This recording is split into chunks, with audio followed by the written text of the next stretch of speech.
Hello guys, good morning and good day to all of you. At ito ang aming mga kaganapan kahapon. And then ang sadya ko dito ay Graham crackers lang talaga dahil walang stocks sa ibang supermarket. And then ito na naman ang ating mga napamili na wala sa budget guys, no? Alam nyo, ang budget ko dito ay pang Graham lang sana. And then pagdating ko dito sa loob ng NCCC supermarket ay ang dami ko nang nakikita at napamili. So ito ay more on Ricardo's, itong isang push cart kasi kaunti na lang ang aking stocks na mga silver swan doon sa aking meat shop. And then nagkuha din ako ng Coke mismo and Sprite, yan, 6 na case. And then itong nasa basket na blue ay para sa aking sari-sari store sa bahay, mga cookies and mga pansit canton. So yan lang guys, ang sadya ko talaga dito ay Graham. And then ito na naman ang ating mga napamili. And then walang rescue sa akin kasi ang kasama ko dito ay ang aking anak. Si Mr. ang naiwan sa aking tindahan. So short na short talaga ang aking budget kasi kaunti lang, pang Graham lang.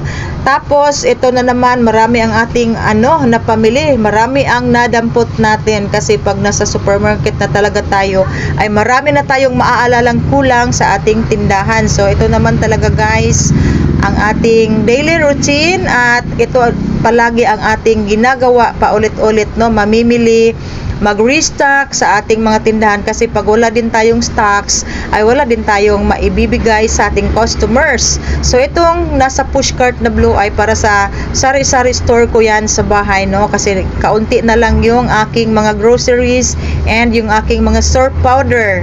So yan, nakakuha tayo ng 10 pack na surf powder na may tie-up 6+1 pero yung hindi yung pink.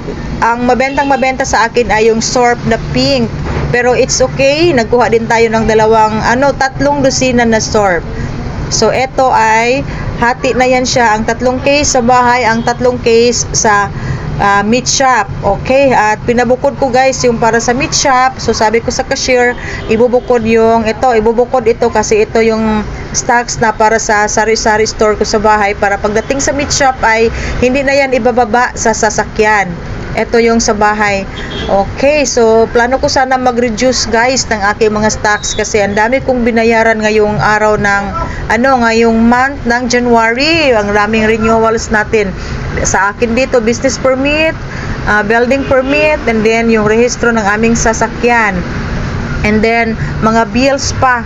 So ang dami kong babayaran pag January talaga, no? Tapos meron pang percentage namin sa BIR. Pero it's okay, kayang-kaya natin yan basta't magsipag lang tayo at magtitinda. So ito yung para sa sari-sari store ko sa bahay. Yan yung mga surf powder natin. Tapos walang choco nuts na maliit, so pretzels na lang ang aking kinuha. Tapos meron pang mga pansit canton, yan, para yan sa bahay. Malakas talaga ang pansit canton doon sa bahay guys. Ang available na stocks ko doon ay yung pansit canton na extra hot. Naubusan ako ng calamansi and chili mansi. Malakas talaga yan sa tindahan. So yan yung dinamihan natin para hindi tayo mauubusan kaagad sa ating sari-sari store sa bahay. And then pagdating ko sa bahay, i-display pa yan siya. So guys, kami ay tapos na at kami ay pupunta pa ng Uyanggorin kasi bibili ako ng isang 20 kilos na oil. Yan, may dala kaming container dyan. So guys, kami ay nakauwi na at medyo busy si Mr. Ito yung ating meat shop at alas 5 na ng hapon kasi dumaan pa ako sa palengke. Nag-pick up ako ng mga dressed chicken, whole chicken, chicken wings, and chicken quarter leg. So kaya nga natagalan tayo na nakauwi dito sa ating meat shop. And pag ganitong oras talaga guys, pag kami ay galing sa palengke ay busy na talaga kasi may mamimili na, and then napakasikip pa ng aking tindahan dito sa loob. So ito yung mga napamili natin. Meron din akong dagdag na pork per na dyan, and then whole na bangus and boneless bangus. So yan yung binili natin sa palengke, kaya nga medyo natagalan ako. And then si Mr. ay hindi muna uuwi kasi ang dami pa naming ipapasok sa freezer, yung mga napamili galing sa palengke. Yan guys, o yung nasa mga cellophane. Tapos i-display yung iba. So ito yung karning baboy, pork pear na yan, and ito yung ating whole chicken and quarter leg. So medyo malaki ang nabayaran natin sa ating whole chicken kanina dahil kompleto yan siya. May quarter leg, may chicken wings, and may whole chicken tayo dyan. Itong nasa blue na box. And then bukas wala tayong delivery kasi nakapag-pick up tayo ngayong araw na ito. And then busy si Mr. May customer tayo, actual selling. Okay. So ito guys ay mabigat na trabaho talaga kasi pag ipasok namin yan sa freezer ay bubuhatin talaga namin yan and i-arrange, no? Hindi basta-basta magpasok ng mga frozen foods sa ating freezer. Kailangan i-arrange talaga ng maigi para hindi siya mamumutla. So yan guys, napakatrabahoso talaga ang meat shop. So actual selling na naman tayo. May customer sila sa aking table meat shop sa harap ng aking sari-sari store. So guys, ito ang aming daily routine and napaka-busy talaga namin pag galing kami sa palengke mamimili. Yun yung nakapag-busy sa amin, ang pag-prepare sa ating mga paninda and pagpapasok sa freezer. So yan yung trabaho namin talaga guys, no? Hindi kagaya ng sari-sari store. Time check tayo ay 8:20 na ng gabi at habang naghihintay kami sa closing time, alas 9 ay magre-repack muna tayo ng mantika. Ito ay kanina ko binili sa Uyang Green, ako at ang aking anak. So ito ay 1/2 kilo pero sumobra ng kaunti guys. O, tingnan nyo. 500.06. So 45 okay pa kasi 58 ang benta namin. So mag-repack tayo ng kaunti lang para tomorrow ay kung may maghahanap, hindi kami magkakandara pa sa pagre-repack.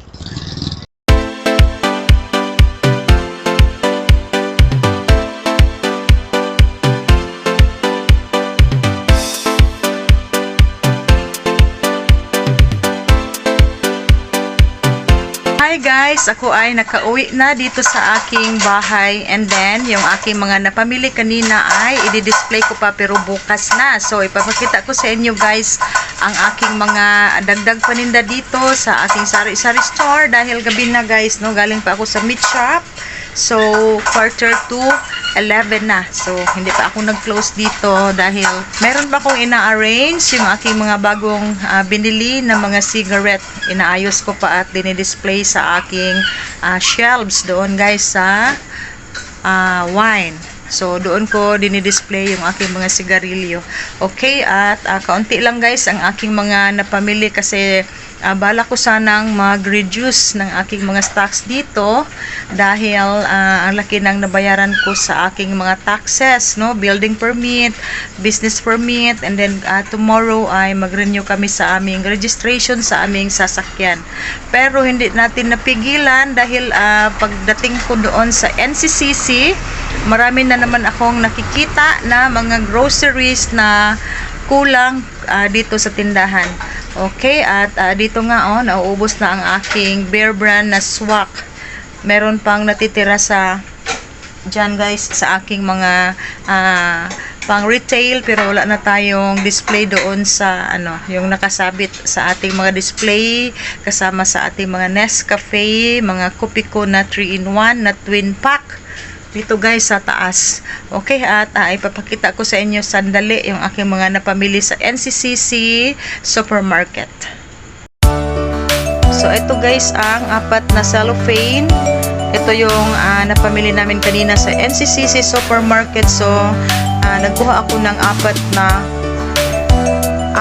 na Gatorade and then meron pa pala ako doon. Akala ko wala na akong stocks dito.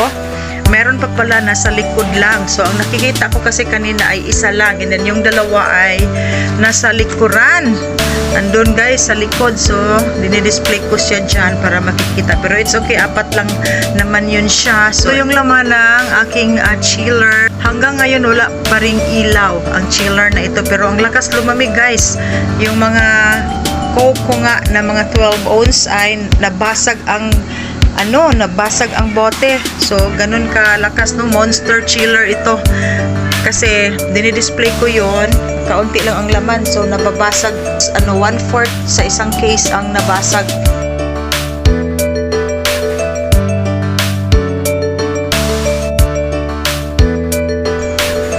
Okay?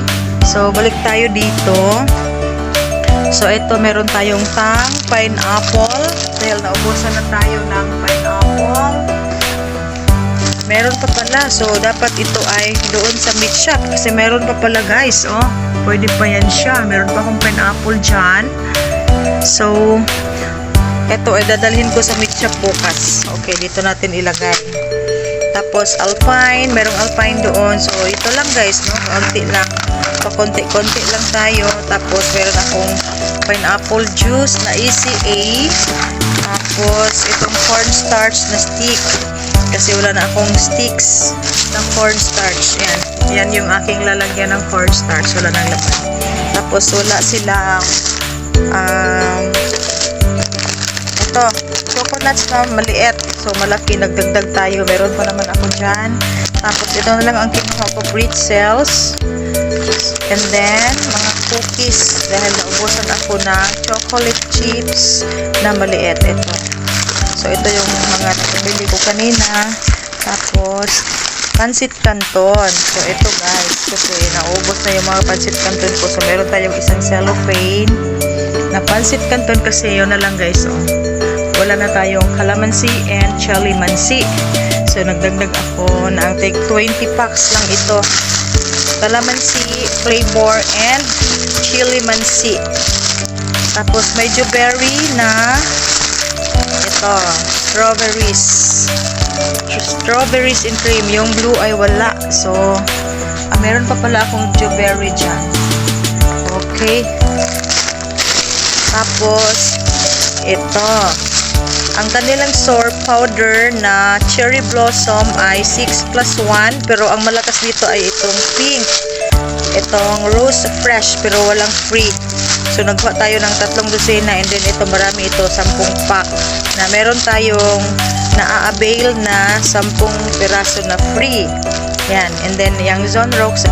So, ito yung mga dagdag natin dito sa ating sari-sari store sa bahay. Tapos, ito yung ating 3 case na Coke mismo. So, bukas na yan ipapasok yung kaunti lang dyan sa chiller. Tapos, ito ay bukas ko na i-display. And then, yung mga ricados na napabili ko sa meat shop ay bukas na rin i-display. So, doon sa meat shop, hindi ako magka-problema kasi meron akong katuwang doon. Meron tayong sales lady. Pero dito, ako lang talaga. Yan. So, mag-close na kami guys. And thank you so much for watching my vlog.